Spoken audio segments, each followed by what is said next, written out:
Okay, now let us discuss the monetary policy, the questions that have been asked from monetary policy. Now, guys, very obvious that this is the most favorite topic of RBI as far as the different sectors of Indian economy is concerned. Because quite naturally, RBI is entrusted with the monetary policy of India. So naturally, they will be asking questions from monetary policy. Now, if you look at the type of questions which have been asked, so in 2008, they asked the objectives of Indian monetary policy.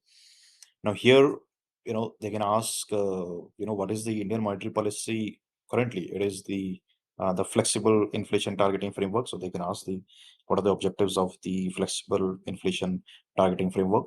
Then bring out the chief features of monetary policy as it prevailed up to 2002-3.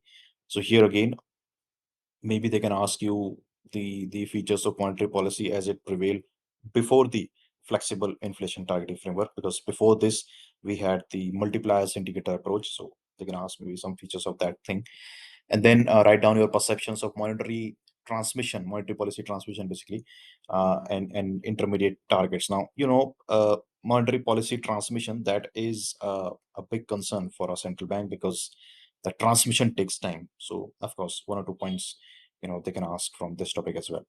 Then in 2009, a short note on inflation was asked. So I mean, okay, very simple one. 2011. No, guys, let us just look at this question.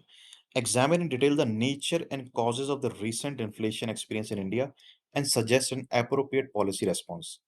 I think they can just simply copy paste this question for this year, because it perfectly fits, in the present context, because we are facing a high inflation in India.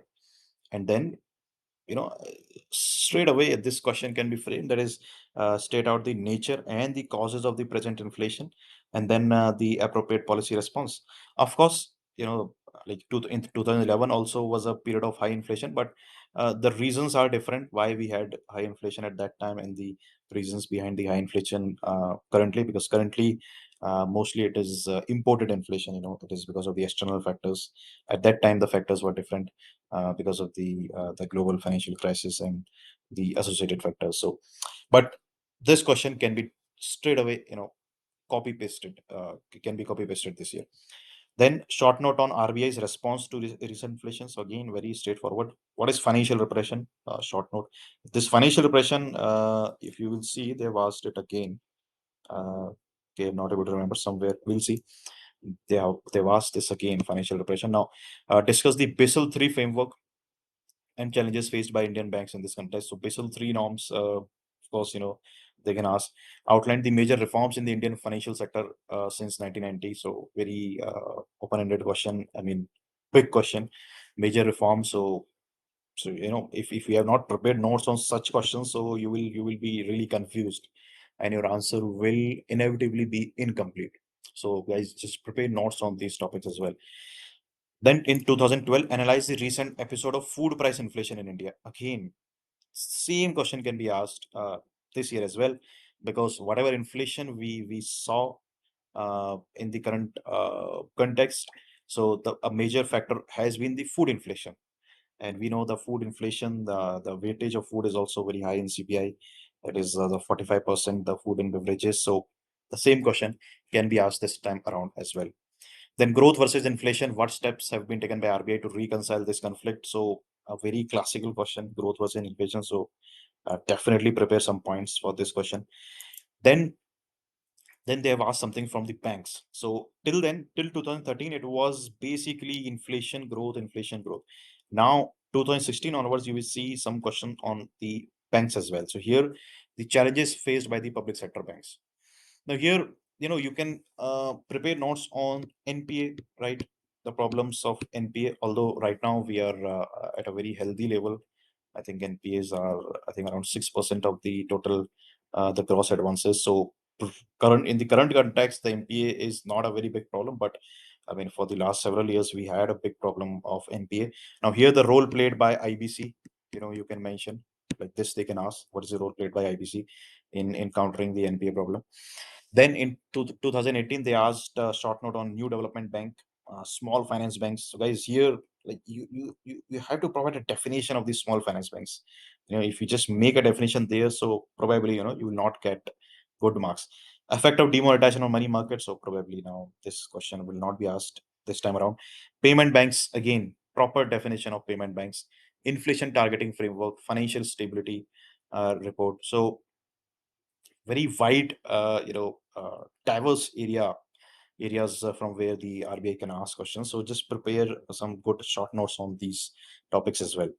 Now, with respect to banks, the bank merger also is a very hot topic. So that also can be asked: the bank privatization, the bank merger, then the NAPFID, the National Bank for Infrastructure and for infrastructure development. So basically, this also can be asked. This was announced in the last year's budget.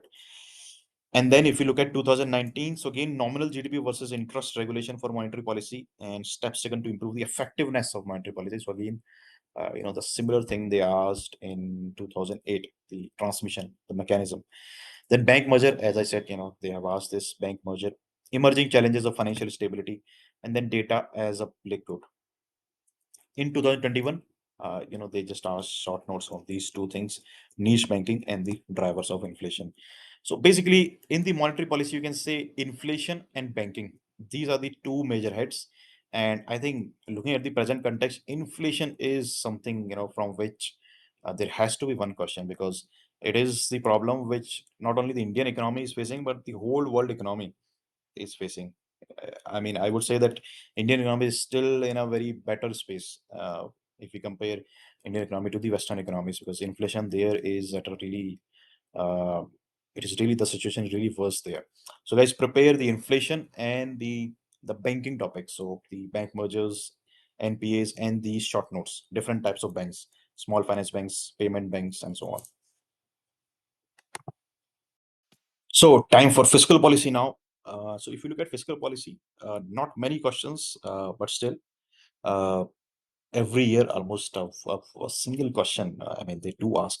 So 2008 there was no question. In 2009, the consequences of high fiscal deficits.